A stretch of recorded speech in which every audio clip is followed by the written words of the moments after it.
আমন্ত্রণ জানাচ্ছি প্রিয় দর্শক ইভ্যালি নিউজ অ্যান্ড ভিউজে। স্বাভাবিকভাবেই আমাদেরকে প্রতিনিয়ত ফিরে যেতে হচ্ছে করোনার কাছে। প্রতিদিনই বিভিন্ন সময় আলোচনা করতে হচ্ছে করোনা ভাইরাস থেকে নিয়ন্ত্রণে পরিত্রাণের উপায় বা কীভাবে জনগণের সচেতনতা বাড়তে পারে, সরকারের বা কী করণীয় রয়েছে। কিছুতেই যেন আমরা এর মুক্তির পথটি খুঁজে পাচ্ছি না। শুধু আমরাই নই, সারা বিশ্বের মানুষ বা দায়িত্বশীল অবস্থা যারা রয়েছেন তারাও সঠিকভাবে বলতে পারছেন না। মাননীয় প্রধানমন্ত্রী গতকাল একটি ভিডিও কনফারেন্সে তিনি মন্তব্য করেছেন যে আমরা অদৃশ্য কোনো শক্তির কাছে হার মানতে পারি না। কিন্তু তার এই বক্তব্য অবশ্যই বিশ্লেষণ দাবি রাখে। আজকে এসব বিষয় আলোচনার জন্য বাংলা ভিশনের স্টুডিওতে উপস্থিত রয়েছেন ঢাকা বিশ্ববিদ্যালয়ের প্রাণ রসায়ন ও অনুপ্রাণ বিজ্ঞান বিভাগের অধ্যাপক ডক্টর AHM নুরুন নবী, রয়েছেন স্বাস্থ্য অধিদপ্তরের কন্ট্রোল রুমের সহকারী পরিচালক ডক্টর আয়েশা আক্তার, এবং আমাদের সঙ্গে স্কাইপিতে যুক্ত হবেন IEDCR এর উপদেষ্টা ডক্টর মুস্তাক হোসেন। আমরা আলোচনা যাওয়ার আগে যথারীতি দেখে নিতে চাই বাংলা ভিশনের প্রচারিত সর্বশেষ সংবাদ শিরোনামগুলো।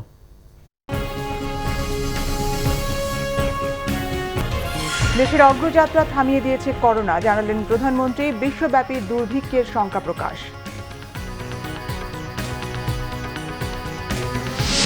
রেড জোনে সাধারণ ছুটির প্রজ্ঞাপন জারি। রাজধানীর রেড জোন চিহ্নিত এলাকায় এখনো হয়নি লকডাউন, দ্বিধাদ্বন্দ্বে স্থানীয়রা। করোনায় দেশে একদিনে 38 জনের মৃত্যু, শনাক্ত 3099। সিলেটের সাবেক মেয়র কামরানের দাফন, আক্রান্ত গণফোরাম MP মুকাব্বির। সংসদে সীমিত সময়ে সম্পূরক বাজেট পাস, নতুন বাজেটের আকার ও ব্যাংক ঋণ নিয়ে বিএনপির আপত্তি নাকচ অর্থমন্ত্রী।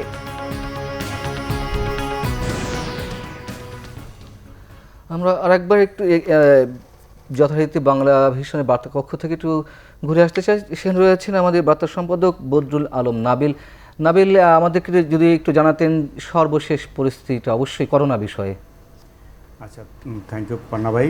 তো সর্বশেষ পরিস্থিতি আমি যদি একটু বিশ্বের পরিসংখ্যানটা একটু বলি, সেটা হচ্ছে করোনা ভাইরাসে আক্রান্তের সংখ্যা হচ্ছে এই মুহূর্তে হচ্ছে 80,59,285 জন। মানে 1 কোটি হতে মনে হয় খুব বেশি দিন সময় লাগবে না মনে হচ্ছে। আর ডেথ মানে মৃত্যুর সংখ্যা হচ্ছে 4,37,012 জন। এবার যদি আপনি সূচনা বক্তব্যে প্রধানমন্ত্রী একটা উদ্ধৃতি দিয়েছেন যে আমরা অদৃশ্য শক্তির কাছে হার মানতে পারি না। তো প্রধানমন্ত্রী আজকে দুটো প্রোগ্রামে উনি জয়েন করেছিলেন, একটা SSF-এর প্রোগ্রামে আর একটা হচ্ছে কৃষক লীগের বৃক্ষরোপণ কর্মসূচি উদ্বোধন করেছেন। এখানে দুটো প্রোগ্রামে উনি এই করোনা বিষয়ক এবং এটার থেকে কীভাবে পরিত্রাণ পাওয়া যেতে পারে বিষয়ে অনেক আলোচনা করেছেন। তিনি ওটাও যেমন বলেছেন, তেমনি বিকেলের প্রোগ্রামে অর্থাৎ কৃষক লীগের যে বৃক্ষরোপণ কর্মসূচি, এটাতে একটা আশঙ্কার কথা উনি বলেছেন যে বিশ্বব্যাপী একটা দুর্ভিক্ষ পরিস্থিতি তৈরির আশঙ্কার কথা উনি বলেছেন, এবং সাথে সাথে এটা বলেছেন যে বাংলাদেশে যাতে এরকম পরিস্থিতি, খাদ্য সংকট তৈরি না হয়, এজন্য সরকার কী পদক্ষেপ ভাবছে এ বিষয়ে উনি বিস্তারিত বলেছেন। এর মধ্যে আমরা জানি যে গার্মেন্টস সেক্টরে প্রণোদনা নিয়ে বেশ আলোচনা হয়েছে। প্রধানমন্ত্রী এর আগেও কৃষিতে প্রণোদনার কথা বলেছেন এবং ঘোষণাও করেছেন। আজকে বিশেষ করে কৃষির কথা উনি বলেছেন, যেহেতু খাদ্য সংকটকে মোকাবেলা করতে হলে কৃষির উপরে গুরুত্ব দিতে হবে, জন্য বিশেষ প্রণোদনা দেওয়ার কথা সরকার বিবেচনা করছে, এবং এই বিষয়ে উনি স্পষ্ট করে বলেছেন যে এই পরিস্থিতিকে উত্তরণ করতে হলে কৃষি সেক্টরে আমাদেরকে জোর দিতে হবে। এটার বাইরে রেড জোন এবং ইয়েলো জোন নিয়ে অনেক রকম আলোচনা হচ্ছে। এটা নিয়ে একটা রকম ধোঁয়াশাও আসলে আমরা দেখতে পাচ্ছি। সর্বশেষ কিছুক্ষণ আগে জনপ্রশাসন প্রতিমন্ত্রী মহোদয়ের একটা বক্তব্য আমি শুনলাম এটা সংবাদ মাধ্যমে। উনি বলেছেন যে ঢাকায় 45টা সহ সারা দেশে যে রেড জোন যেগুলো চিহ্নিত করা হয়েছে, এটার কোনোটাই চূড়ান্ত না এখনও, এবং উনি বলেছেন যে একসাথে এই রেড জোনগুলোকে লকডাউন করা হবে না, বরং পর্যায়ক্রমে এগুলো পরিস্থিতি বুঝে লকডাউন করা হবে। এবং ইতিমধ্যে আমাদের নিউজে যেটা গেছে, বিভিন্ন মানে ঢাকা উত্তরের মেয়র আতিকুল ইসলামের বক্তব্য এবং দক্ষিণ এবং উত্তর মিলিয়ে কয়েকজন কাউন্সিলরের বক্তব্য, ওনারা বলছিলেন যে আমরা অন্ধকারে আছি, মোটামুটি কোন এলাকা লকডাউন হবে, কোন রাস্তা লকডাউন হবে বা কোন বাড়ি লকডাউন হবে, মোহাম্মদপুরে লকডাউন হলে কোন গলিটা লকডাউন হবে, কোনটা হবে না, এটা সম্পর্কে ওনারা এখন পর্যন্ত কিছুই জানেন না। স্বাস্থ্য অধিদপ্তর বা সরকারের পক্ষ থেকে ওনাদেরকে কোনো কিছুই অবহিত করা হয়নি বলে ওনারা বাংলা ভিশনকে জানিয়েছেন। আর ঢাকার বাইরের অবস্থাও প্রায় একই রকম, আমাদের কাছে একই রকম চিত্র আছে। আর আপনারা যেটা জানেন যে আজকে স্বাস্থ্য অধিদপ্তরের পক্ষ থেকে যে ৩৮ জনের মৃত্যুর কথা বলা হয়েছে এবং শনাক্ত কথা বলা হয়েছে ৩,০৯৯ জন। আর এর বাইরে সারা দেশে উপসর্গ নিয়ে অন্তত ১৭ জনের মৃত্যুর সংবাদ আমাদের হাতে আছে, অন্তত এই সংখ্যাটা। আর সর্বশেষ আরেকটা সংবাদ যেটা আছে যে সিলেটের সাবেক মেয়র বদরুদ্দিন আহমেদ কামরানের যে দাফনের নিউজ প্রচার হতে না হতেই আরেকটা নিউজ আসছে, সিলেটের এমপি মোকাব্বির সাহেব, যিনি গণফোরাম থেকে নির্বাচিত হয়েছেন এবং বিএনপি সমর্থিত ছিলেন, তিনি আক্রান্ত হয়েছেন এবং তাকে সিএমএসে ভর্তি করা হয়েছে। তো এই ছিল আমার কাছে মোটামুটি সর্বশেষ বার্তা। জি, অনেক ধন্যবাদ নাবিল আপনাকে। আমরা একটু সরাসরি যেতে চাই, ডাক্তার মুস্তাক হোসেন আপনার কাছে আসতে চাই। রেড জোন লকডাউনের বিষয়ে যে নতুন সিদ্ধান্তটি নেওয়া হয়েছে, যে বিশেষ বিশেষ এলাকা এবং ইয়েলো জোন এবং গ্রিন জোন তো নয়, শুধুমাত্র রেড জোনগুলো লকডাউন করা হবে, কিন্তু সেই রেড জোনগুলোর মধ্যে আবার সবচেয়ে বেশি আক্রমণ যে এলাকাটিতে, সেটি শুধু লকডাউনের আওতায় পড়বে। এটি কি সময় উপযোগী সিদ্ধান্ত? আপনার কাছে কি মনে হয় ডাক্তার মুস্তাক হোসেন? ধন্যবাদ। আমি প্রথমে বলবো, লকডাউন শব্দটা জনস্বাস্থ্যের বিষয় নয়, এটা হচ্ছে আইন শৃঙ্খলার বিষয়। কাজেই আমরা এটাকে বলি স্বাস্থ্যগত বেষ্টনী করা। এটা নিয়ে কিন্তু প্রায় 2 মাস ধরে আমাদের জনস্বাস্থ্য বিশেষজ্ঞগণ গণমাধ্যমে এবং বিভিন্ন মিটিংয়ে বলে আসছিলেন যে গোটা বাংলাদেশ একসাথে বন্ধ করাটা বাস্তবসম্মত হবে না, বা গোটা বাংলাদেশ একসঙ্গে সমস্ত কার্যকলাপ শুরু করে দেওয়াটা বিপজ্জনক হবে। কাজেই আমাদের বাংলাদেশকে ভাগ করতে হবে 3টি এলাকায়: সবচাইতে আক্রান্ত এলাকা, মাঝারি আক্রান্ত এলাকা এবং কম আক্রান্ত এলাকা। সেই আলোচনাটাকেই আমলে নিয়ে স্বাস্থ্য কর্তৃপক্ষ এবং সরকার এই সিদ্ধান্তে এসছেন। এবং হ্যাঁ, একটা সিদ্ধান্তে নিশ্চয়ই পক্ষে বিপক্ষে আলোচনা হওয়া উচিত, তার দোষ ত্রুটিগুলো যেন সংশোধন করা যায়। কিন্তু এটাই তো আমার কাছে মনে হচ্ছে যে জনমতে এটা এখনকার জন্যে কার্যকরী। যেহেতু আমরা সারা বাংলাদেশ একসাথে বন্ধ করতে পারবো না, সামাজিক অর্থনৈতিক কর্মকাণ্ডের কারণেই সেটা সম্ভব নয় এবং খুলে গেছে সবকিছু। সেক্ষেত্রে অবশ্যই যেখানে সংক্রমণটা বেশি আছে সেই জায়গাটা চিহ্নিত করে একটা স্বাস্থ্যগত বেষ্টনী তৈরি করা, যার দায়িত্ব গ্রহণ করবেন সেই এলাকার জনগণ তাদের স্বেচ্ছাসেবকদের মাধ্যমে। পূর্ব রাজাবাজারে প্রথমটি করা হয়েছে, প্রথম পর্যায়ে আরও কিছু এলাকা করার সিদ্ধান্ত আছে। নরসিংদীতে ইতিমধ্যেই শুরু হয়েছে, কক্সবাজার তার আগেই শুরু করেছেন, নারায়ণগঞ্জ, গাজীপুরেও সেটা শুরু করার প্রস্তুতি হচ্ছে। শুধু লাল এলাকা নয়, একটি লাল এলাকা, একটি সবুজ এলাকা। সবুজ এলাকা হলো যে আমরা এলাকাতে আর কোনো করোনা রোগী বাড়তে দেব না, আমরা কোনো করোনা রোগ, এই ভাইরাসকে আমরা ঢুকতে দেব না। আর লাল এলাকা হচ্ছে আমাদের এই বেষ্টনীর ভিতরে যতজন করোনা রোগী আছে তাদেরকে আমি চিহ্নিত করব পরীক্ষার মাধ্যমে, এবং সেই রোগীদেরকে আমরা আইসোলেশন সেন্টারে নিয়ে যাব, অথবা বাসায় তারা আইসোলেশনে থাকবেন।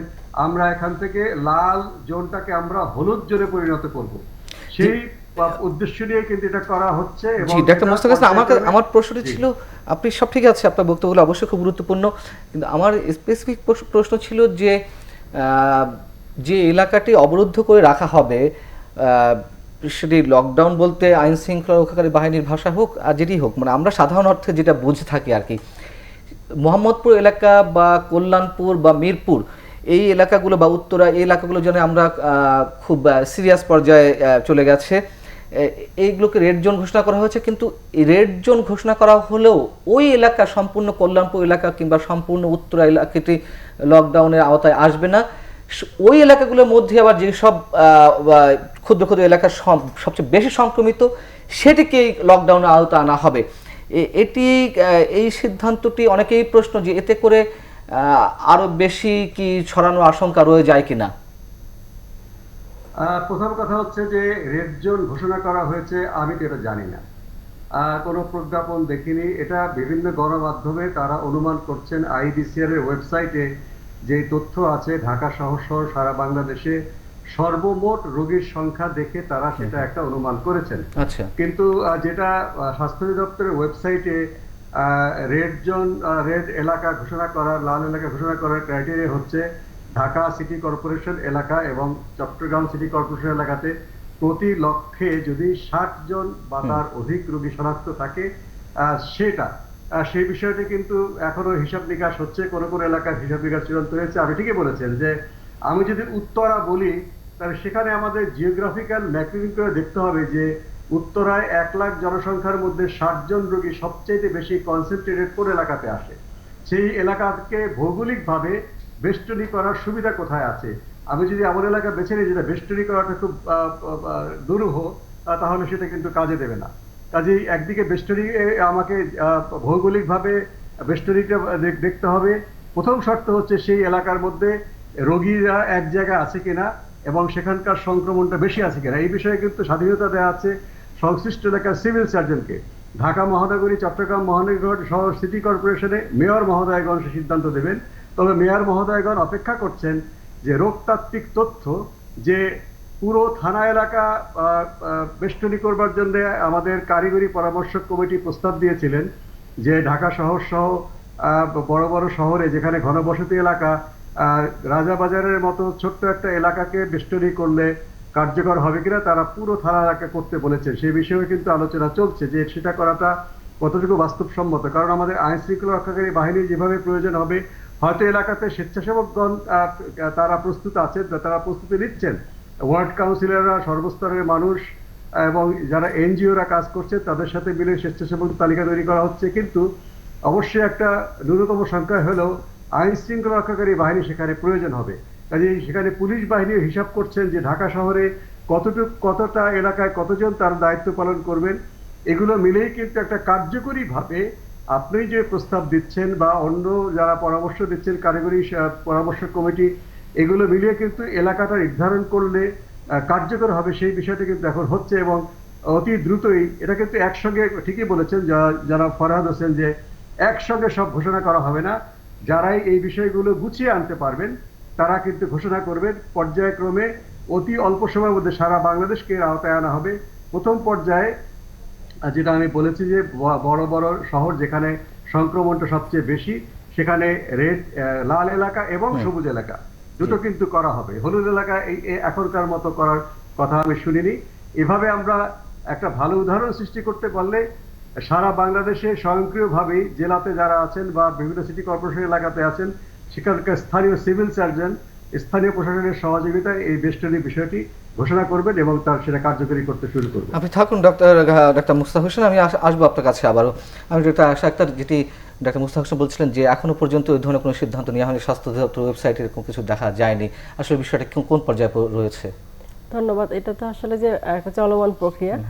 অলরেডি মন্ত্রিপরিষদ সচিব বিভাগ থেকে চিঠি আসছে যে আমরা স্বাস্থ্য মন্ত্রণালয়ের অনুরোধে একটা জোনিং কিন্তু করা হয়েছে, সেটা আইসিটি মন্ত্রণালয়ের উদ্যোগে একটা অ্যাপস ডেভেলপ করেছে, যে জোনিংগুলো ভাগ করে যে কোন এলাকাটা আমরা বেশি সংক্রমিত ঘোষণা করছি, রেড বা ইয়েলো অথবা গ্রিন, সেটাকে কার্যক্রম চলছে। সেই বেসিসে কিন্তু আমরা পূর্ব রাজাবাজার অলরেডি আমরা সেখানে লকডাউন করেছে এবং সেটা কিন্তু আগেই জানিয়ে দেওয়া হয়েছে। কারণ লকডাউন একটা ঘোষণা করার আগে সেখানে স্থানীয় কর্তৃপক্ষ সবাই কিন্তু জানিয়ে দেওয়া হয়, কারণ ওই এলাকাটা লকডাউন করার আগে সেটা কার্যক্রমটা কীরকম হবে, তারা বের হতে পারবে না এবং শুধু জরুরি সেবা ছাড়া।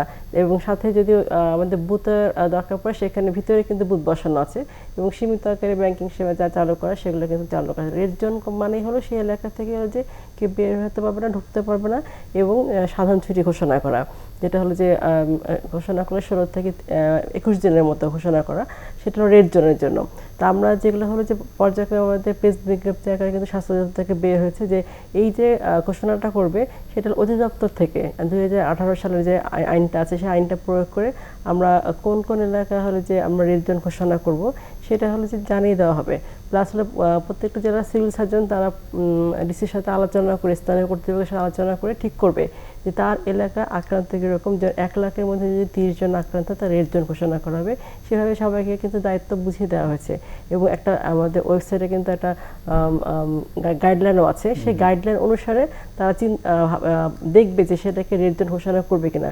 অবশ্যই ঘোষণা করার আগে সবার সাথে কথা বলেই কাজটা করবে। কিন্তু যখনই আমরা রেড জোন ঘোষণা করবো তখন নেওয়া হয়েছে যে অঞ্চলগতভাবে এগুলো লকডাউন এটা চলমান প্রক্রিয়া, এটা চলছে আমাদের, কিন্তু এখনো কিন্তু এক সপ্তাহ আগে পূর্ব রাজাবাজার অবশ্যই কয়েকদিন আগে আমাদের কয়েকদিন আগে সবাইকে জানিয়ে দেওয়া হবে, কারণ যখন আমরা রেড জোন ঘোষণা করবো তখনই তো সেই এলাকা থেকে কেউ মানে বের হওয়া এবং ঢোকা কেউ নিষেধ, পুরো এলাকাটা লকডাউন।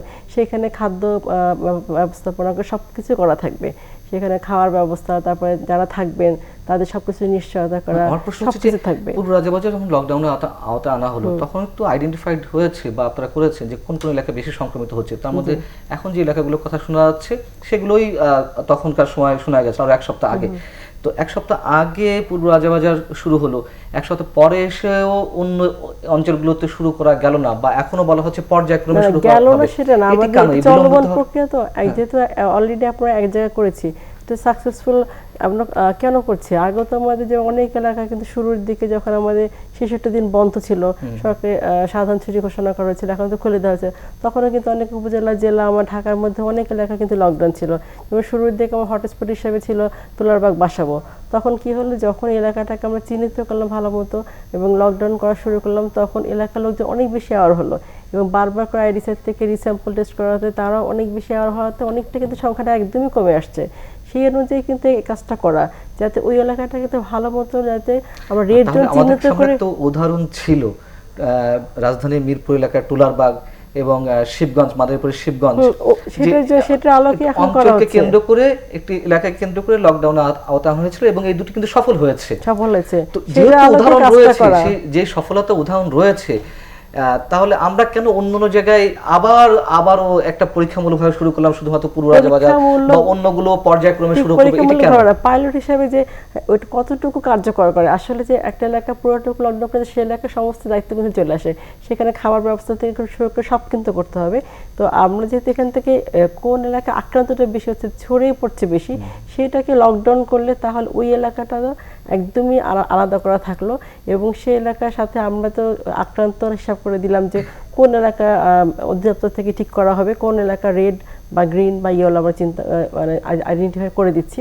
সেখানে হলো যে ওইটা লকডাউন করবে কিন্তু স্থানীয় কর্তৃপক্ষ, সিটি কর্পোরেশন, ঢাকার মধ্যে সিটি কর্পোরেশন করবে এবং আইন শৃঙ্খলা রক্ষা বাহিনী সবাই মিলে কিন্তু কাজ করবে এবং জোরদারটা করা হবে। এই কারণে প্রশ্নটি ওইখানে, কেন এত সময় লাগছে? সময়টি লাগার কারণ কি? যেহেতু সময় তো একটা কাজ করতে তো অবশ্যই সময় লাগবে, কারণ চিন্তা ভাবনা করে আপনার কাজটা করতে হবে। যেহেতু আমাদের সবকিছু এখন খুলে দেওয়া হয়েছে, অফিস আদালত কিন্তু চলছে, স্বাস্থ্যবিধি মেনে মানুষ চলছে, তারপরে যে এলাকাটা আমার মনে হচ্ছে যে সংক্রমণটা বেশি হতে পারে সে এলাকাটা অবশ্যই আইডেন্টিফাই করে আমাকে তো এটাকে লকডাউন করতেই হবে, কারণ সংক্রমণটা রোধ করার জন্য মেন কাজ হলো সংক্রমণটা যাতে আরও কমে আসে, রোধ করার জন্য এই কাজগুলো করা, আইডেন্টিফাই আরও বেশি মানুষকে অ্যাওয়ার করা। মানুষ তো অ্যাওয়ার হচ্ছে এবং তাকে বেশি করে অ্যাওয়ার করা, স্বাস্থ্যবিধি মেনে চলা।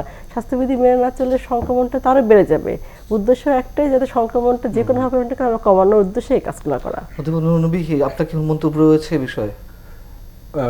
এই রেড জোন, গ্রিন জোন, আসলে মানে আমি ব্যক্তিগতভাবে যেটা মনে করি যে মানে এই red zone, green zone, yellow zone যেটাই বলি, আমরা যত সংখ্যা দিয়ে এটা ভাগ করি, আমার কাছে মনে হয় যে মানে এটা কখন কাজ করে, যখন একটা ধরেন যে শহরের কিছু গুচ্ছ গুচ্ছ অংশ থাকে, হ্যাঁ, আমরা যদি বহির্বিশ্বের দিকে তাকাই যে তাদের অফিস আদালতটা একটা জায়গায়, তাদের কিন্তু আবাসিক এরিয়া একটা জায়গায়, কিন্তু আমাদের এখানে সমস্যা হলো যে আমার একটা বিল্ডিংয়ের আছে ব্যাংক, তার উপরে আছে হয়তো বা কোনো একটা ডায়াগনস্টিক সেন্টার, তার উপরে আছে হোটেল, তার উপর থেকে কিন্তু আবাসিক এরিয়া।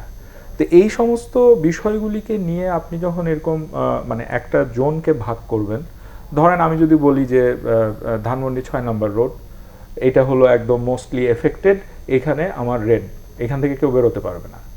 তা আমি 7 নম্বরে থাকি, আমার 7 নম্বরের বাড়ির ছাদ থেকে 6 নম্বরের বাড়ির ছাদে যাওয়া যায়। তো এই যে মানে এই যে সামাজিক দূরত্ব কিন্তু এখন অনেক দূরে চলে গেছে। এখন বলা হচ্ছে ফিজিক্যাল ডিস্টেন্সটা কিভাবে আমরা রক্ষা করব? আমরা তো ফিজিক্যাল ডিস্টেন্সই রক্ষা করতে পারছি না, সেখানে সামাজিক দূরত্বটা অনেক, এখন মনে করছি আমি অনেক পরের কথা আর কি, অনেক কঠিন ব্যাপার একটা সামাজিক দূরত্ব। তো এইখানে একটা প্রসঙ্গ যেটা আজকে প্রধানমন্ত্রী বলেছেন যে আমরা কোনো অদৃশ্য শক্তির কাছে হার মানব না। আসলে উনি তো একজন দেশের প্রধান, উনি একজন দূরদর্শী ব্যক্তি, অবশ্যই উনি দেশের জনগণ নিয়ে চিন্তা করছেন, এবং এই দুটো এটা যখন চিন্তা করছেন উনি জীবন এবং জীবিকা দুটোই চিন্তা করছেন। এখন দেখেন এই যে রেড জোন গ্রিন জোন এই যে কথাগুলি আসছে, এই কথাগুলি কেন আসছে? কারণ একটা এস্টিমেশনে দেখা যাচ্ছে যে বাংলাদেশের 20% এরিয়া 80% এফেক্টেড মানুষ ঘুরে বেড়াচ্ছে আর কি, মানুষ আছে এই 20% এরিয়া। কিন্তু আপনি যদি অন্যদিকে দেখেন, এটা হলো জীবনের কথা, আপনি যদি জীবিকার সন্ধানে দেখেন এই 20% এরিয়া বাংলাদেশের 80% ইকোনমি কন্ট্রোল করছে। আমি যদি বলি যে ঢাকা বিভাগ বাংলাদেশের এখন 90,000 পার হয়েছে, আজকে 100তম দিন করোনা আক্রান্তের শুরু হয়, 90,000 পার হয়েছে। শুধুমাত্র জুন মাসের 1 তারিখ থেকে জুন মাসের আজকে পর্যন্ত প্রায় 44,000 লোক আক্রান্ত হয়েছে, যেখানে আমার প্রথম 10,000 আক্রান্ত হতে সময় লেগেছিল 57 দিন। সুতরাং আমাদের এই ভয়াবহতাটা বুঝতে হবে। এখন যেটা বলছিলাম যে এই যে 20% এরিয়া আমাদের 80% ইকোনমি কন্ট্রোল করছে, তাহলে আমি এই যে লকডাউনের যে প্রসেসে যাচ্ছি, ক্ষুদ্র ক্ষুদ্র লকডাউনের প্রসেসে, সেই লকডাউনের প্রসেসে গেলে আমার জীবিকাটা কতটুকু আমি মানে রক্ষা করতে পারবো। কারণ দেখেন আজকে দেখবেন একটা খবর এসছে যে মুগদা থেকে র‍্যাব 3-র একটা দল একটা মানে দুর্বৃত্ত চক্রকে আটক করেছে। কি করছে তারা করোনা পজিটিভ নেগেটিভের সার্টিফিকেট বিক্রি করছে। এখন কারা এই সার্টিফিকেটটা কিনছে? অনেকে আছে গার্মেন্টস কর্মী, অনেকে আছে যারা বেসরকারি প্রতিষ্ঠানে চাকরি করে, অনেকে আছে যারা বিদেশে চলে যাবে। তো এই যদি হয় আমাদের অবস্থা, তাহলে আমরা যতই এই রেড জোন গ্রিন জোন করি, আমরা তো আমাদের ভালোটা যদি না বুঝি, এটা আটকানোটা খুব কঠিন হয়ে যাবে। আমি আরেকটা এই খুব রিসেন্ট এই 12 তারিখে সাউথ এশিয়া জার্নালে একটা তথ্য এসছে যে এই সাউথ এশিয়া জার্নালটা হলো আপনার সাউথ এশিয়ার পলিসি নিয়ে তারা মানে গবেষণা প্রতিবেদন তুলে ধরে। তো সেখানে তারা বলছে, তারা জুনের 7 তারিখে তারা বলেছিল যে বাংলাদেশে যেই লকডাউন চলছিল সেই লকডাউনে 75% ট্রান্সমিশন কমে এসেছিল, এবং এই 75% ট্রান্সমিশন কমে এসে তারা একটা অ্যানালাইসিস করে বলেছে, ইম্পেরিয়াল কলেজ লন্ডনের একটা কোভিড-19 অ্যানালাইসিস টুল দিয়ে তারা অ্যানালাইসিস করে বলেছে যে আমাদের এখানে পিকটা আসবে জুনের শেষের প্রথম দিকে, এবং সর্বোচ্চ মৃত্যু একদিনে হতে পারে 82 জনের। কিন্তু এই যে ঈদের আমরা কিন্তু এখন যে মানে অবস্থার মধ্যে এসছি, এটা কিন্তু আমাদের ঈদের সময় আমাদের শিথিলতা, ঈদের সময় আমাদের এই লকডাউনটা মানে এটা শুধু ছুটিই ছিল, আসলে কোনো লকডাউন বা কোনো মানে বাধ্যবাধকতা ছিল না। যার ফলে এখন তারা বলছে যে 12 তারিখে তারা বলছে যে এই যে 75% রিডাকশনটা এটা 41%-এ নেমে আসছে। এখন তারা বলছে যে এটা পিক যাবে সেপ্টেম্বরে, আর দেশ থেকে করোনা যাওয়ার সম্ভাবনা হলো 2021-এর ফেব্রুয়ারি মাসে। আমি একটু ডাক্তার মুস্তাক হোসেন কাছে একটু আগে হয়ে আসতে চাই। ডাক্তার মুস্তাক হোসেন, যেহেতু সরকার পক্ষ থেকে কিন্তু এই লকডাউন শিথিল যখন করা হলো, তখন বলা হয়েছিল 1 থেকে 15 জুন পর্যন্ত একটি অবজারভেশন থাকবে যে কোন অবস্থায় বাংলাদেশ পৌঁছালো, একটু শিথিল করে জীবন এবং জীবিকা দুটোকেই প্রাধান্য দিতে গিয়ে। আপনার কাছে কি মনে হয়, যেহেতু আজকে 15 তারিখ চলে গেল, এই 15 দিনে আমরা কতটুকু কি অবজারভেশনে নিয়ে এলাম? আমি আমার পর্যবেক্ষণের কথা বলতে পারি যে একটু আগে যে যিনি বললেন একদম সঠিক কথা বলেছেন। 10ই মে থেকে যখন আমরা শিথিল হওয়া শুরু করলাম, ঈদের বাজার করার কথা বলে, ঈদের সময় দেখলাম স্রোতের মতো মানুষ বাড়ি যাচ্ছে। হ্যাঁ, অর্থনৈতিক বাধ্যবাধকতায় যারা প্রান্তিক মানুষ তারা বাইরে আসতে বাধ্য হয়েছে, যারা এন্টারপ্রেনার তাদের প্রতিষ্ঠান চালু না করলে তাদের কর্মচারীদেরকে তারা বেতন ভাতা দেওয়ার সমস্যা হচ্ছে। কিন্তু ঈদের সময় স্রোতের মতো বাড়ি যাওয়া, পুলিশের বাধাকে ডিঙ্গিয়ে, এটা কোন অর্থনৈতিক বাধ্যবাধকতা জানি না। আমাদের সামাজিক সংহতির বৈশিষ্ট্য, নিশ্চয়ই তার একটা স্ট্রেংথ আছে, কিন্তু জনস্বাস্থ্যের জন্য এটা খুবই ক্ষতিকর প্রমাণিত হয়েছে। এবং 31শে মে সবকিছু আনুষ্ঠানিকভাবে খুলে দেওয়া হলো, যদিও সরকার বলেছে যে স্বাস্থ্যবিধি মানতে হবে। তারই একটা ফল দেখছি আমরা মে মাসের শেষ সপ্তাহ থেকে এখন পর্যন্ত। যে সংক্রমণের গতিটা মৃদু ছিল, সেই সংক্রমণের গতিটা মাঝারি হয়েছে। এবং রোগতত্ত্ববিদদের দেশের রোগতত্ত্ববিদরাই যারা 8 জন তারা এটা বলেছিলেন স্বাস্থ্য অধিদপ্তরের মহাপরিচালকের কাছে একটা রিপোর্টে, যে জুন মাসের মধ্যেই এটা নেমে আসতে শুরু করবে। কিন্তু তারাই পরে বলেছেন যে আমাদের এই কথা আমরা আর খাটছে না, কারণ 10ই মের পর থেকে এর আগে যে স্থিতিশীল অবস্থা ছিল তার উপর ভিত্তি করে হিসাবটা করা হয়েছে। সম্ভবত ইম্পেরিয়াল কলেজের কথা স্যার বললেন, তারই একটা প্রতিধ্বনি। তো এখন তো সংক্রমণ বাড়ছে এবং এই ভাইরাসের সংক্রমণটা বৈশিষ্ট্য হচ্ছে এটার কোনো ন্যাচারালি এটা ডাই ডাউন করা বা ন্যাচারালি এটা চলে যাওয়ার কোনো মতো ভাইরাস না। আমি একটু আগে দেখছিলাম একটা ওয়েবসাইটে রোগতত্ত্ববিদ যারা আন্তর্জাতিক পর্যায়ে, তারা কিন্তু কোনো একটা একক কোনো মডেল দেখাতে পারেননি। ডায়রিয়া রোগ বা ইনফ্লুয়েঞ্জা রোগ উপর দিকে উঠে গিয়ে নেমে যায় পাহাড়ের মতো ওয়েভ। আমার একটা বলেছে না, প্রথম ওয়েভ যাবে গিয়ে আবার দ্বিতীয় ওয়েভ আসবে, প্রথম ওয়েভটা বড় হতে পারে, দ্বিতীয় ওয়েভ ছোট, অথবা প্রথম ঢেউটা ছোট হবে, পরের ঢেউটা বড় হবে, এটা একটা হতে পারে। আর একটা হচ্ছে যে দীর্ঘদিন যাবৎ স্লো বার্নিং, মানে বাংলায় যদি বলি তুষের আগুনের মতো দিকে দিকে জ্বলতে থাকবে।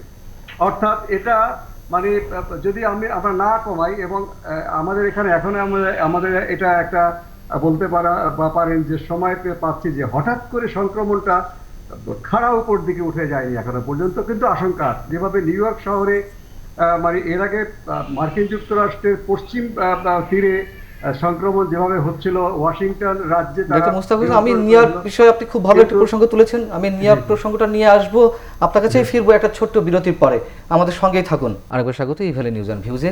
ডক্টর মুস্তাক হাসান, আপনি বলছিলেন যুক্তরাষ্ট্রের নিউ ইয়র্কের কথা, এবং সেখানে নিউ ইয়র্ক ঘুরে দাঁড়িয়েছে, যেখানে 3000 মানে প্রায় 3 অঙ্কের কাছাকাছি মৃত্যুর সংখ্যা ছিল, সেখানে ডাবল ডিজিটে নেমে আসছে, এবং আক্রান্তের সংখ্যাও সেখানে উল্লেখযোগ্য হারে কমেছে, এবং তারা দুটি বিষয়কে ইঙ্গিত করছে তাদের এই উন্নতির পিছনে। তার অন্যতম হচ্ছে একটি লকডাউন। এই বিষয়ে আপনার মন্তব্য যে আমরা কেন এই সব জায়গাটিকে ফলো করতে পারছি না? হ্যাঁ, আমি যেটা বলছিলাম, দেখুন আমাদের এখানে এখনো নিউ ইয়র্কের মতো হঠাৎ করে ঊর্ধ্বমুখী সংক্রমণ বা সংক্রমণের বিস্ফোরণ ঘটেনি, কিন্তু সেটা যে কোনো মুহূর্তেই ঘটতে পারে। আমরা যেভাবে শৈথিল্যের দিকে যাচ্ছি এবং মানুষের মধ্যে যা মার্চ মাসে যে উদ্বেগ উৎকণ্ঠা ছিল, সেটা সেই সাইকোলজিক্যাল যারা বিশেষজ্ঞ তারা বলবেন যে প্যানিক লেভেলটা সবসময় একরকম থাকে না, সেটা এখন বেশ নিম্নে। চারিপাশে যদি তারা রোগের সংক্রমণ দেখছে বা মৃত্যু দেখছে, তারপরেও তাদের জীবন জীবিকা এবং তাদের এটা কিন্তু সবচেয়ে বিপজ্জনক বিষয়। আপনি যখন উদাসীন থাকেন তখন কিন্তু আপনাকে ভাইরাস তো কিন্তু ক্ষমা করছে না, ভাইরাস আক্রান্ত করছে। নিউ ইয়র্ক শহরে অনেক সংক্রমণের উচ্চ পর্যায়ে চলে গিয়েছিল, সেগুলো এখন নেমে যাচ্ছে, এবং সেটা নেমে গেলেও কিন্তু স্বাভাবিক অবস্থা আসেনি। মনে করুন আজকে আমাদের প্রতিদিন 37 জন মৃত্যুবরণ করছেন। এটা যদি হঠাৎ করে বেড়ে গিয়ে কয়েক গুণ, 5-7 গুণ বেড়ে যায়, 10 গুণ বেড়ে যায়, এবং সেটা কমে যদি আবার প্রতিদিন যদি 40 জন মৃত্যুবরণ করে, তখন মনে হবে আমরা অনেক কমে গিয়েছি। কিন্তু আজকে তো আমরা দেখছি যে এটাই আমাদের জন্য সর্বোচ্চ। যে নিউ ইয়র্ক শহর বলুন বা অন্যান্য জায়গায় যারা কমে এসছে, একেবারে কমে আসেনি, তারা আমাদের মতো অবস্থাতেই এখন আছে, কিন্তু মাঝখানে তারা একটা বিস্ফোরণমূলক মহামারী অতিক্রম করে এসছে। আমাদের এখানে এই সতর্কতার বিষয় আছে যে আমরা বাংলাদেশে সেরকম যদি ঘটনা ঘটে আমাদের পক্ষে সামলানো খুবই মুশকিল হবে। সেজন্যই দ্রুত কিভাবে আমরা এই সংক্রমণ পরিস্থিতি থেকে উত্তরণ ঘটাতে পারি, আমরা নির্দিষ্ট এলাকা ভিত্তিক ইন্টারভেনশন দেওয়া, সেখানে একটা স্বাস্থ্যগত বেষ্টনী আমরা জনগণকে সঙ্গে নিয়ে করতে চাই। সেই বেষ্টনীর ভিতরে শুধুমাত্র চলাচলে সীমিত থাকবে না, তার মধ্যে যতজন মানে লক্ষণযুক্ত ব্যক্তি থাকবেন করোনার, তাদের সবাইকে পরীক্ষা করা হবে। তাদেরকে পরীক্ষা করে যাদের মধ্যে ফলাফল পাওয়া যাবে তারা করোনা আক্রান্ত, তাদের যদি বাসাতেই আইসোলেশনে চিকিৎসা দেওয়ার সুবিধা থাকে সেখানে থাকবেন, না হলে তাদেরকে আইসোলেশন কেন্দ্রে নিয়ে যাওয়া হবে। রাজারবাগের লোকদেরকে নেওয়া হচ্ছে এখন, যারা এখন করোনা সংক্রান্ত হচ্ছেন এবং যারা বাসায় থাকতে পারছেন না, এক ঘরে অনেক লোক থাকেন, তাদেরকে বসুন্ধরা আইসোলেশন কেন্দ্রে নিয়ে যাওয়া হচ্ছে।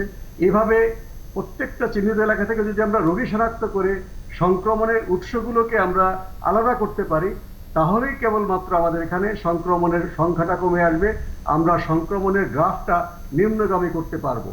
আমরা স্বয়ংক্রিয়ভাবে বসে থাকলে হবে না, কবে পিক হবে, পিকের পরে নেমে যাবে, রাত আসলে দিন আসবে, এটা নিশ্চয়ই একটা আমাদের দার্শনিক কথা হতে পারে। এই যে আপনার করোনার যে রোগতাত্ত্বিক চিত্র দেখছি, আমি বলছিলাম যে এটার কোনো নির্দিষ্ট প্যাটার্ন কিন্তু কোথাও নাই। উহানে একভাবে হয়েছে, কিন্তু উহানের বৈশিষ্ট্য হচ্ছে সমগ্র চীন ঝাঁপিয়ে পড়েছিল উহানের সেই সংক্রমণটাকে থামিয়ে দেওয়ার জন্য। যেভাবে আগুন লাগলে ফায়ার ব্রিগেড ঝাঁপিয়ে পড়ে, মানুষ ছুটে আসে, সেইভাবে তারা করেছে সংক্রমণটাকে তারা নিয়ন্ত্রণ করেছে। এখন সেখানে আবার ইউরোপ থেকে বা দেশের বাইরে থেকে যারা যাচ্ছেন তাদের মধ্যে হয়তো সংক্রমণটা ছড়াচ্ছে। ইউরোপে চিত্র দেখেছি আলাদা, তারা প্রথমে গুরুত্ব দেয়নি, তারা সেখানে পরে তারা সবাই মিলে চেষ্টা করে সেটাকে একটা জায়গায় নামিয়ে নিয়ে আসলে কিন্তু নিউজিল্যান্ডের মতো তারা করোনা মুক্ত করতে পারেনি। নিউজিল্যান্ডে হয়তো বিশেষ ব্যবস্থা আছে, ভৌগোলিকভাবে একটা বিচ্ছিন্ন দ্বীপ রাষ্ট্র এবং সেখানে জনসংখ্যা কম, এবং অবশ্যই তাদের চেষ্টা আছে, চেষ্টা না করলে এই সমস্ত দ্বীপ রাষ্ট্রে কিন্তু করোনা কন্ট্রোল হয় না। যেমন মালদ্বীপ, আরো ছোট জায়গা, মালদ্বীপে কিন্তু এখনো করোনা নিয়ন্ত্রণে আসেনি। তো এইভাবে আমাদেরকে যদি চেষ্টা করি, নিশ্চয়ই আমরা বাংলাদেশে যে মৃদু সংক্রমণ, যেটা মাঝারি সংক্রমণ হয়েছে, আমরা আবার মৃদু সংক্রমণ নিয়ে যেতে পারবো। এলাকা ভিত্তিক যে স্বাস্থ্যগত বেষ্টনী করার যে ঘোষণা করা হয়েছে, এটা যদি আমরা মেনে চলি এবং দ্রুত, আমি বলবো যে খুবই দ্রুত এই ঘোষণাগুলো আসা উচিত। যদি এটা অনেক বিলম্ব হয়ে যায় তাহলে তো রাজাবাজারে আমরা 14 দিন আমরা বিলম্ব হওয়ার কারণ কি? আমার প্রশ্নটি সেটাই ছিল ডক্টর আয়েশা আক্তারের কাছে, আপনার কাছে আমার ঠিক একই প্রশ্ন, বিলম্বিত হওয়ার কারণ যেহেতু আইডেন্টিফাইড। আমি অনুমান করছি, আমি যদিও সরাসরি সেই আলোচনার অংশীদার না, আইডিসিআর এর মাধ্যমে যতটুকু আমি অনুমান করতে পারছি যে একটা কারিগরি পরামর্শক কমিটি তারা সাজেশন দিয়েছেন যে ছোট ছোট এলাকাকে বেষ্টনী না করে কত বড় এলাকা করা যায়। কিন্তু বড় এলাকা করতে গেলে দেখা যাচ্ছে যে সব জায়গায় সমানভাবে রোগীদের ঘনত্ব নেই। এখন সিটি কর্পোরেশনের নেতৃবৃন্দ বলছেন যে যেখানে রোগীর ঘনত্ব বেশি, অর্থাৎ 60 জন রোগী যদি দুটো মহল্লায় থাকে, সে দুটো মহল্লাকেই আমরা বেষ্টনী করব, আমাদের 10টা মহল্লাকে বেষ্টনী করার প্রয়োজন নেই। সেই রোগতাত্ত্বিক তথ্যগুলো এখন ঝাড়াই বাছাই চলছে যে কিভাবে ভৌগোলিকভাবে বেষ্টনী যোগ্য এলাকাও হতে হবে। বেষ্টনী যোগ্য এলাকা যদি না হয় তাহলে কিন্তু আমরা চলাচল নিয়ন্ত্রণটা করতে পারবো না। তার মধ্যে জরুরি সেবা দান করার অফিস কয়টা আছে, কোনগুলো বন্ধ রাখলে অসুবিধা হবে না, সেগুলো ম্যাপিং হচ্ছে একই সাথে। কিন্তু প্রথম বিবেচনা হচ্ছে যে যেই এলাকার মধ্যে ঢাকা এবং চট্টগ্রামে 1 লাখে 60 জন রোগী থাকতে হবে, আর ঢাকার বাইরে হচ্ছে 10 জন জেলা পর্যায়ে বা গ্রামাঞ্চলে। সে বিষয়ে জেলা পর্যায়ে সমস্যাটা কম, তাদের যে ডাটাগুলো সিভিল সার্জন অফিসে আছে।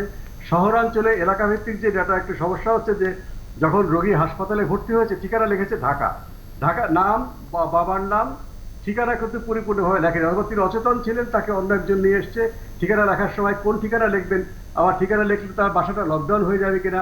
লকডাউন বলতে একটা ভীতিকর অবস্থা হয়েছে, কারণ লকডাউন শব্দটা আমরা জনস্বাস্থ্যবিদে ব্যবহার করি না, স্বাস্থ্যগত বেষ্টনী কিংবা কোয়ারেন্টাইন, সামাজিক কোয়ারেন্টাইন।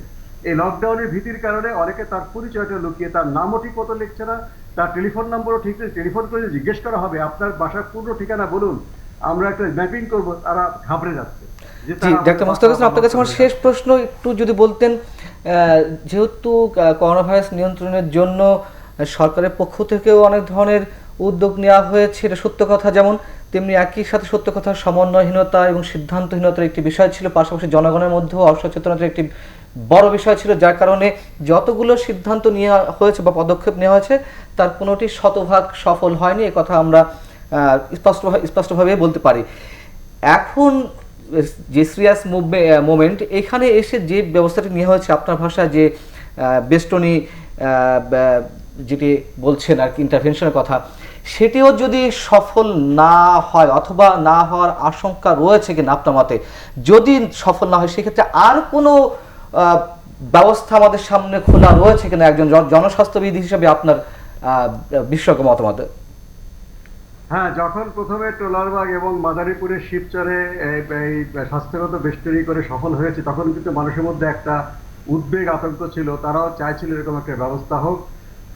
এর মধ্যে আমাদের অনেক সময় পার হয়ে গিয়েছে, পরিপূর্ণ সিদ্ধান্ত আসছে, খুবই কঠিন।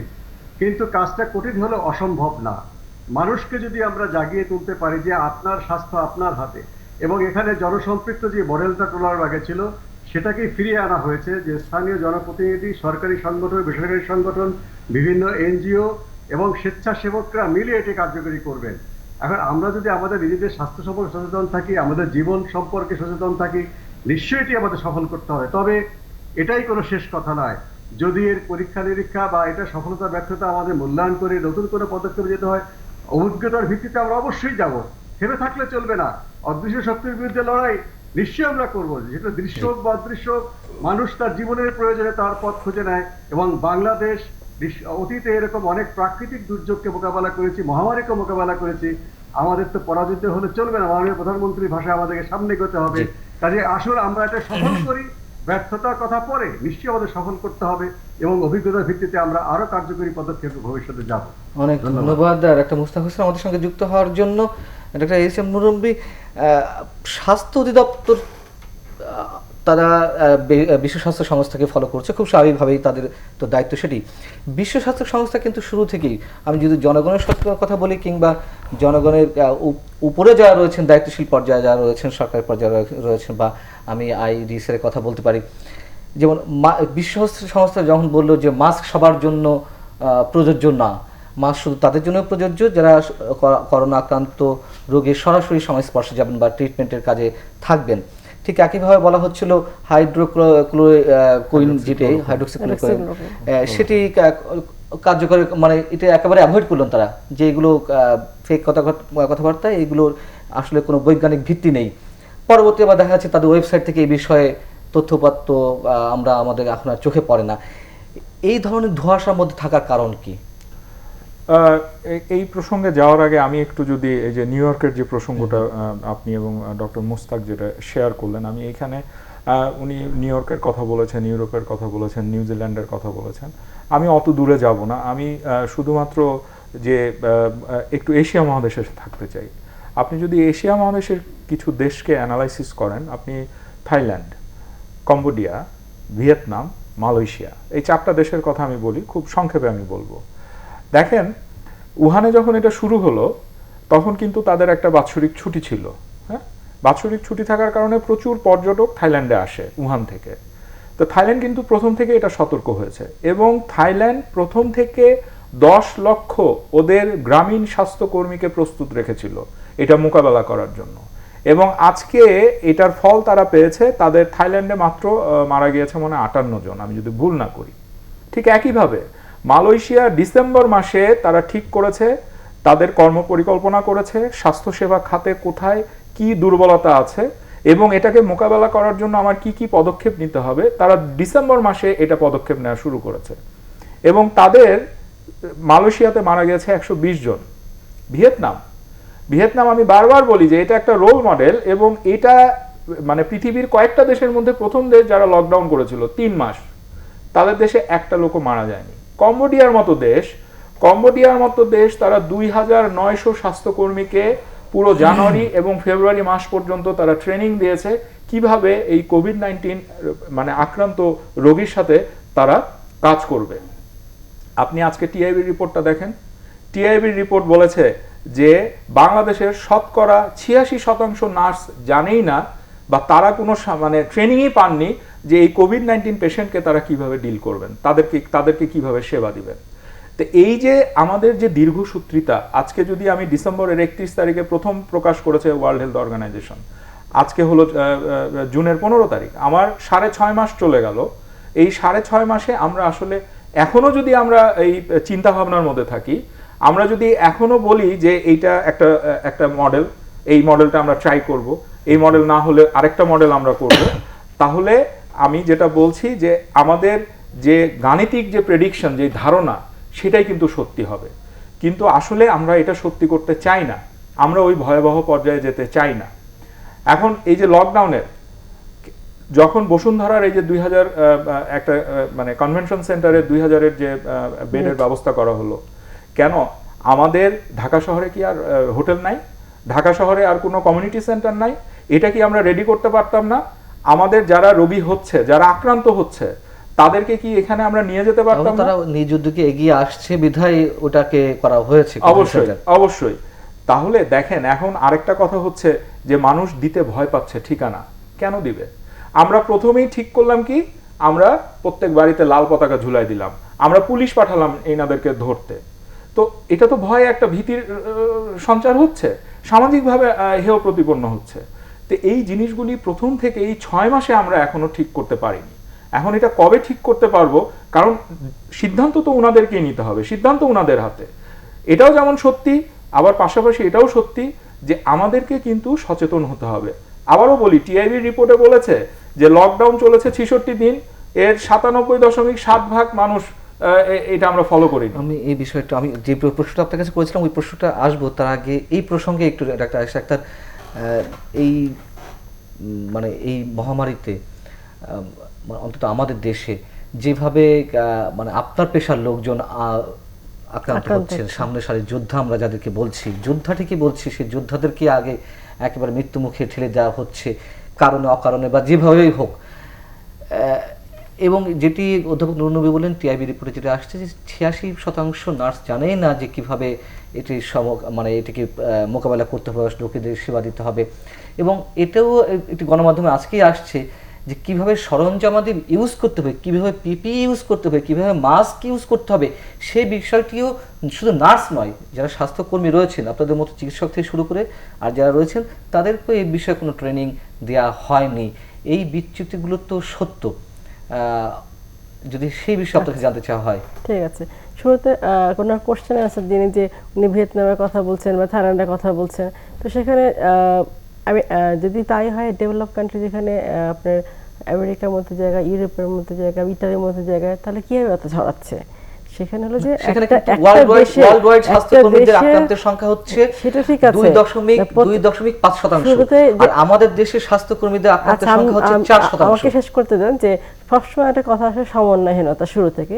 সমন্বয়হীনতা শুরু থেকে যখন চীনের উহানে ছড়ালো, উহান থেকে যখন আস্তে আস্তে অন্যদিকে ছড়ালো, তখন কিন্তু আমরা 21শে জানুয়ারি থেকে আমাদের বিভিন্ন এয়ারপোর্ট থেকে যখন চীনের ফ্লাইটগুলো আসতো, তখন থেকে আমরা কিন্তু এখনো পর্যন্ত কন্ট্যাক্ট ট্রেসিংটা করা হচ্ছে আইডিসে, যে কোন যাত্রীটা আসছে এবং তাদের পুরো ডিটেলস ইনফরমেশনটা কিন্তু রাখা আছে। এবং সেভাবে কিন্তু কন্ট্যাক্ট ট্রেসিং, তারপর আস্তে আস্তে যেগুলো করা যায়, যেহেতু এই ভাইরাসটা সবার জন্য নতুন, কোনো দেশই কিন্তু প্রিপেয়ার ছিল না, কোনো দেশই কিন্তু মানে জানতো না যে হ্যাঁ এটা কিভাবে করতে হবে। সেটা কিন্তু সব জায়গায় প্রযোজ্য না, মাদারীপুরে বা অন্যান্য জায়গায় যেসব বাইরে থেকে যে প্রবাসীরা আসছেন তারা কিন্তু অনেকে ঘুরে বেরিয়েছেন, অনেকে সবার সাথে সবার সংস্পর্শে আসছেন। শুরুতে আমরা আমাদের এই যে কোয়ারেন্টাইনের বিষয়টা আমাদের আশকোনা হাজ ক্যাম্পে কিন্তু অনেকে রাখা হয়েছে প্রথম দফা না, তারপর থেকে তাদের যখন বাসায় ছিল, আমরা হোম কোয়ারেন্টাইনে ছিল, তখন কিন্তু কন্ট্যাক্ট ট্রেসিং এর মধ্যেই ছিল। কিন্তু যেহেতু আস্তে আস্তে করে কমিউনিটিতে ছড়িয়ে পড়ছিল এবং প্রত্যেকটা দেশে কিন্তু একই অবস্থা, সেটা সমন্বয়হীনতার জন্য কিন্তু না, এটা যখন তারা হলো যে স্বাস্থ্যবিধিটা আসলে মেনে চলা, এই যে এই ভাইরাসটা যে স্বাস্থ্যবিধি মেনে না চলে ছড়িয়ে পড়বে, সেটা এই যে ধারণাটা এটা অনেকেই জানতো না। এটা এখন যখন মানুষ জানছে যে স্বাস্থ্যবিধিটা এটা হলো প্রতিরোধটা মেন, যেহেতু এখনো কোনো ভ্যাকসিন অ্যান্টিভাইরাল একদম ডেফিনেটলি বের হয়নি, যার ফলে এটা একমাত্র ট্রিটমেন্টটা একটা নিজের সুরক্ষা, নিজের কাছে স্বাস্থ্যবিধি মেনে চলা। আমরা যে আমাদের প্রসেসিংগুলো যেগুলো করে যাচ্ছি, হাসপাতাল রেডি করা বা সবাইকে অ্যাওয়ার করা, সেগুলো তো ধাপে ধাপে করতে হবে, একদিনে থেকে সব কিছু শিখে যাবে না। ধাপে মেয়াদটা এটা নির্ভর করে অন্যান্য দেশে 3.5 মাস আরো বেড়ে যাচ্ছে, তারপরে তো বাড়ছে। আমাদের কাছে যারা আসছে, ইতালি থেকে আসছে, অন্য কান্ট্রি থেকে আসছে, তারা যেমন ইচ্ছা ঘুরে বেরিয়েছে, তাদেরকে কোনো নজরদারি আওতা আনা হয়নি। এই দায়িত্ব মনে হচ্ছে আসলে নজরদারির মধ্যে আনা হয়নি, কিন্তু স্বাস্থ্য খাতে কিন্তু নজরদারির মধ্যে তারা এখনো আছে। কন্ট্যাক্ট ট্রেসিং, কোয়ারেন্টাইন করা, এগুলো কিন্তু সমস্ত রিপোর্ট কিন্তু আমাদের কাছে আছে। এবং মেন কথা হলো যে এই যে আমরা স্বাস্থ্যবিধিটা মানানোর জন্য তাদেরকে যে বিভিন্নভাবে অ্যাওয়ার করছি, মেন কথা স্বাস্থ্যবিধিটা মানতেই হবে, এটা কোনো বিকল্প নয় আসলে। এই যে আমরা এখন লকডাউন বিভিন্ন এলাকায় রেড জোন ঘোষণা করছি বা যা আমরা সামনের দিকে করব, মানতে তো হবে স্বাস্থ্যবিধি। আপনি যখন না মেনে চলবেন, সংক্রমণটা আপনি বাড়বেই। অন্যান্য দেশে এক অবস্থা, চায়না দেখেন, দক্ষিণ কোরিয়া দেখেন, দায়িত্ব রয়েছেন, তাদের কাজটা কতটুকু যথাযথভাবে হচ্ছে আমরা দায়িত্ব পালন করছি, কিন্তু যারা জনগণ আছেন তাদেরকে স্বাস্থ্যবিধি অবশ্যই মানতে হবে। চায়না কিভাবে এত তাড়াতাড়ি সংক্রমণটা রোধ করলো? কারণ তারা কিন্তু স্বাস্থ্যবিধি মেনে চলছে, মাস্কটা পরছেন। মাস্কটা কিন্তু অবশ্যই পরতে হবে, কারণ এইটা মানা ছাড়া কোনো বিকল্প কিন্তু পথ কিন্তু আমাদের নাই। এটা যখনই স্বাস্থ্যবিধি মেনে চলবে, তখনই কিন্তু সংক্রমণটা অবশ্যই রোধ হবে। রোধ করার আর কোনো উপায় নেই। এটা হলো প্রথম। আর যেটা হলো যেটা বলছেন পিপিএ মাস্ক, এই জিনিসটা যে পরা যাচ্ছে না, এটা কিন্তু রাখতে হবে সমাজে। যখন এটা আসলো, আমাদের যেমন নিপা ভাইরাসের জন্য কিন্তু এটা পড়তে হয়, যেমন অন্যান্য ইবোলা যখন আমাদের আসে নেই, এটা হলো যাদের ট্রেনিং দেওয়া দরকার তাদের ছিল, কিন্তু মাস্টিবল কিন্তু ট্রেনিং দেওয়া ছিল না। যখন এটা আমাদের শুরুতে জানলাম যে এটা আসতে পারে, আমাদের এখানে আমাদের প্রিকশন নেওয়া আছে, তখন আমাদের কিন্তু ভিডিও কনফারেন্সের মাধ্যমে কিন্তু মোটামুটি সবাইকে ট্রেনিং দেওয়া আছে। এখন কিন্তু সবাই জানে ভিডিও কনফারেন্সের মাধ্যমে অবশ্যই, এবং এখন কিন্তু জানে। শুরুর দিকে যে সংকটটা ছিল, জানেন শুরুর দিকে যেটা আমাদের সহ কিন্তু nurses institute, nurses training institute, সেটার যে সভাপতি তিনি কিন্তু পিপি পড়াটা এবং তিনি খোলাটা কিন্তু কিন্তু স্পষ্টভাবে অনেকটা গণমাধ্যমে কিন্তু বলেছেন যে difficult। আমাদের কোনো প্রকার প্রশিক্ষণ দেওয়া হয়নি।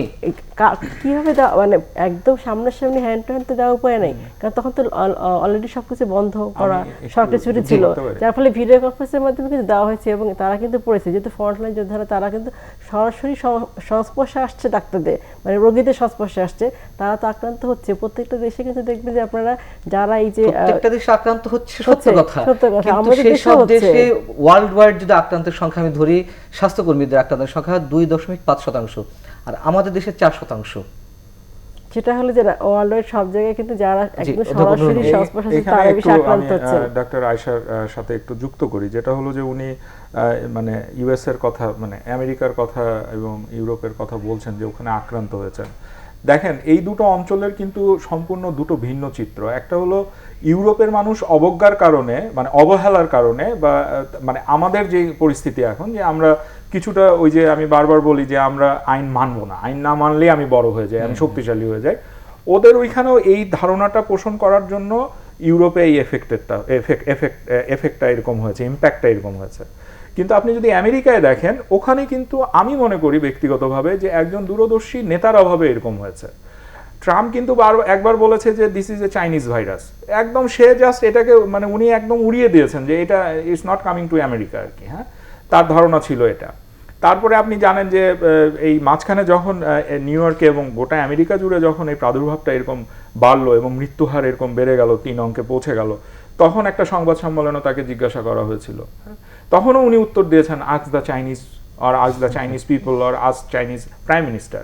তো এই যে দূরদর্শিতার অভাবে, একটা নেতৃত্বের দূরদর্শিতার অভাবে, হ্যাঁ, এই আমেরিকার অবস্থা এরকম হয়েছে, এটা আমি বিশ্বাস করি। অবশ্যই এটা একটা নতুন ভাইরাস, অবশ্যই এই ভাইরাস সম্বন্ধে আমাদের কোনো আইডিয়া নাই, এর সংক্রমণের গতি প্রকৃতি। আপনি দেখবেন বিশ্ব স্বাস্থ্য সংস্থার ওয়েবসাইটে গেলে আপনি দেখবেন যে আরও 2টো কিন্তু নতুন উপসর্গ যুক্ত করা হয়েছে। আগে ছিল 7টা বা 9টা, এখন 9টা বা 11টা হয়েছে, এবং একটা হলো গন্ধহীনতা আর একটা হলো স্বাদ পাবে না, এই দুটো। তো এটার সাথে মোকাবেলা করতে হলে শুধুমাত্র যে মানে সচেতন হতে হবে জনগণকে, সেটা না। জনগণ যদি সচেতন না হয়, আমি এটাই বলতে চাই যে জনগণের উপরে জোর খাটাতে হবে। হ্যাঁ, আমরা তো আসলে শক্তের ভক্ত নরমের জম, আমাদের উপর জোর খাটাতে হবে যে আমাদেরকে এটা মানতেই হবে। তখনই হয়তো আমরা, কিন্তু এই মানাবেটাকে, এই মানাতে হলে এটা নীতি নির্ধারকদেরকে এগিয়ে আসতে হবে। এবং আমি বিশ্বাস করি যে আমাদের যে একদম সর্বোচ্চ পর্যায়ের নীতি নির্ধারক, তাদের সদিচ্ছার কোনো অভাব নাই, টাকা পয়সা আছে। এখন এই যে লকডাউনের, এই যে আপনি গ্রিন জোন রেড জোনের যে কথাগুলি এসছে, সর্বোচ্চ পড়া নীতি নির্ধারকদের মধ্যে আমি ব্যক্তিগতভাবে বিশ্বাস করি একমাত্র প্রধানমন্ত্রী ছাড়া, সেটাই আমি বলছি, অন্য আরকম অনেকের মধ্যে সদিচ্ছা অভাব আছে। সেটাই আমি বলার চেষ্টা করছি। এখন যেটা হলো যে এই যে রেড জোন গ্রিন জোন, আপনি রেড জোনে যেই ধরনের সুযোগ সুবিধা দিতে হবে, যেই ধরনের আপনার ওয়ার্কিং ফোর্স দরকার, এটার জন্য আমরা রেডি আছি কিনা, এটাও কিন্তু একটা বড় প্রশ্ন। এটা রেডি করতে করতেই যদি আমরা এত দেরি করে দিই, তাহলে কিন্তু আসলেই আরো ভয়াবহ বিপর্যয় আমাদের জন্য অপেক্ষা করছে, আমি মনে করি। মনে হচ্ছে দেরি করা হচ্ছে, আসলে দেরি করা হচ্ছে না। আমরা কিন্তু ভিতরে ভিতরে এটা নিয়ে কাজ করে যাচ্ছি, প্রত্যেকটা জেলা উপজেলা পর্যায়ে কাজ হচ্ছে। এখন কথা হলো যে আমরা যে কাজটা করছি এটা জনগণের ভালোর জন্য। মেন কথা হলো আসলে স্বাস্থ্যবিধি মেনে জনগণ যদি অবশ্যই না চলে, তাহলে তো স্বাস্থ্যবিধান মাঝে কিন্তু অনেকটা স্বাস্থ্যবিধান কিন্তু করা হচ্ছিল যে মাস্ক না পরলে তার যে এই যে স্বাস্থ্যবিধানটা 2018 সালে আইন অনুসারে, সেটাও কিন্তু অনেককে শাস্তি দেওয়া হয়েছে। রাস্তাঘাটে যখন চলতো মাঝখানে, তখন কিন্তু আইন শৃঙ্খলা রক্ষা বাহিনী তাদেরকে আটকায় যেত যে আপনারা যেতে পারবেন না, কোথায় যাচ্ছেন, কেন যাচ্ছেন, এরকম শাস্তিবিধান কিন্তু অনেকটা আছে। কিন্তু কথা হচ্ছে আসলে মানবিক দিকটা চিন্তা করে হলো যে মানুষকে উচিত নিজের জন্য, নিজের সুরক্ষা নিজের কাছে, নিজের ফ্যামিলির জন্য হলো তাকে মানাটা উচিত। বা দপ্তর যেগুলো রয়েছে স্বাস্থ্য, মানে স্বাস্থ্য সংক্রান্ত বিষয়ে, তাদের ভিতরে কোনো ত্রুটি বিচ্যুতি নেই, বিষয়টি কিরকম? মানে আমি যদি আপনার কাছে সততার সঙ্গে জানতে চাওয়া হয় যে ত্রুটি বিচ্যুতিগুলো কোথায়, আসলে কি সরকারি পর্যায়ে বা স্বাস্থ্য অধিদপ্তরের মতো প্রতিষ্ঠানের আর কি কি বিষয়ে নজর দেওয়া উচিত, অথবা তাদের ত্রুটিগুলো কোথায়, আপনি কি সততার সঙ্গে উত্তর বলা দিবেন? যায় যে এখানে কিন্তু প্রত্যেকটা মন্ত্রণালয় কিন্তু একসাথে কাজ করছে, শুধু একমাত্র স্বাস্থ্য মন্ত্রণালয় অধিদপ্তর না, অনেকগুলো মন্ত্রণালয় যুক্ত এখানে, এবং সবাই কিন্তু আপনারা দেখবেন যে রাত দিন 24 ঘন্টায় কিন্তু আমরা, আপনাদের কিন্তু অফিস তো খোলা, সবাই হয়তো সরকারি ছুটি ভোগ করেছে, সাধারণ ছুটি, আমরা কিন্তু 24 ঘন্টায় কিন্তু প্রত্যেকটা সেক্টরে আমরা যারা কাজ করছি সবাই করছি। আমরা কেন করছি? আসলে জনগণের ভালোর জন্য।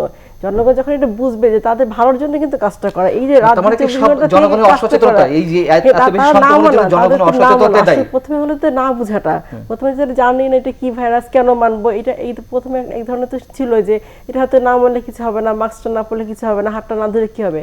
যখন এরা আস্তে আস্তে করে জানছে, বুঝছে, এখন যখন মেনে চলবে অবশ্যই সংক্রমণটা কমবে। কিন্তু মারানোর জন্য জনগণের অসচেতনতার কারণেই এত বেশি সংক্রমিত হচ্ছে। আপনাদের কোনো ত্রুটি বিচ্যুত নেই? আমরা তো কাজ করে যাচ্ছি তাদের জন্য, তাদেরকে আবার করা যাচ্ছে, এটা সবচেয়ে ডিপেন্ড করে তাদের। জি জি, ডাক্তার আয়েশা আক্তারের কথা প্রেক্ষিতে কোনো মন্তব্য আছে কি আপনার? না, আসলে ধরেন যে আপনি তো বলেছেন যে একটা অনেস্ট ওপিনিয়ন দিতে, এখন উনি তো মানে সরকারি পর্যায়ে থেকে আসলে অনেক কিছুই বলা যায় না, সরকারি বলা যায় না, যেটা আমরা দেখছি কাজ করছি সেটা তো বলবোই। ওনারা তো কাজ করছেন, ডেফিনেটলি কাজ করছেন, কিন্তু যেটা আসলে সত্যি কথা যে এই কাজের সমন্বয়টা খুবই গুরুত্বপূর্ণ। এবং আমরা কিন্তু দেখেছি যে স্বাস্থ্য মন্ত্রণালয়ের এক ধরনের কথা এসছে, স্বাস্থ্য অধিদপ্তরের এক ধরনের কথা এসছে। সুতরাং আসলে সমন্বয়টা প্রথম থেকেই যদি হতো, আমি মনে করি, আমি আসলে এগুলি বলতে গেলে অনেক পুরনো কথা চলে আসে, কিন্তু আসলে পুরনো থেকে যদি আমরা শিক্ষা না নিই, অতীত থেকে যদি শিক্ষা না নিই, এই ভুলগুলি হতেই থাকবে।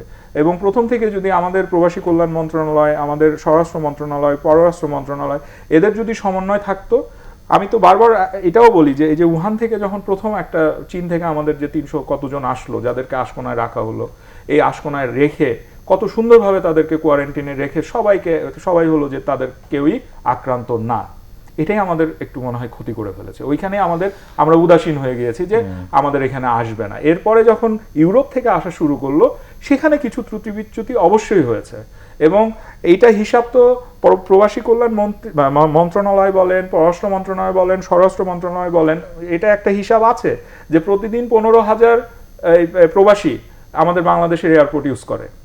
একটাই তো ঢাকা আন্তর্জাতিক বিমানবন্দর, হয়তো কিছু ইউজ করে সিলেট আর চিরং। তো এই লোকগুলিকে একটা সুন্দরভাবে একটা জায়গায় রাখাটা খুব একটা কষ্টকর হতো না, আমি মনে করি। আপনার কাছে যে প্রশ্নটা ছিল সেটা যদি সংক্ষিপ্ত হয়ে দিতাম আমরা প্রায় শেষ পর্যায়ে অনুষ্ঠানে।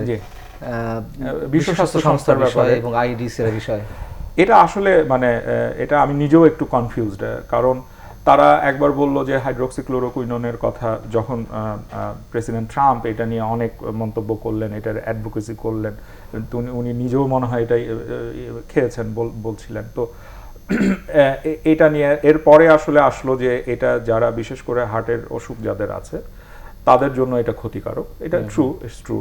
এবং ডাক্তার মানে ফিজিশিয়ানরা বলছিলেন যে মানে এটা শুরু করার আগে অ্যাটলিস্ট যদি কেউ ইসিজিটা করিয়ে নেয় যে তার হার্ট কন্ডিশন ভালো আছে। তারপরে বিশ্ব স্বাস্থ্য সংস্থা বললো যে হাইড্রোক্সিক্লোরোকুইনোন এটা ঠিক না, এই রোগের জন্য এটা ঠিক না। ওই হাইড্রোক্সিক্লোরোকুইনোন এবং অ্যাজিথ্রোমাইসিনের যে কম্বিনেশনটা ছিল। আবার কিছুদিন আগে বিশ্ব স্বাস্থ্য সংস্থাই আবার বলেছে যে হাইড্রোক্সিক্লোরোকুইনোনটা খাওয়া যেতে পারে, এটা একটা ধোঁয়াশার মতো। তারপরে এই যে স্বাস্থ্যবিধি মেনে চলার জন্য যে মাস্কের ব্যবহার নিয়ে প্রথমে তারা বলেছে যে আক্রান্ত ব্যক্তিরা মাস্ক ব্যবহার করবে, বা আক্রান্ত ব্যক্তির কাছে যারা যাবেন স্বাস্থ্যকর্মী বা তাদের পরিবারের লোকজন, তারা মাস্ক ব্যবহার করবেন, অন্যান্য সাধারণ মানুষের মাস্ক পরার দরকার নেই।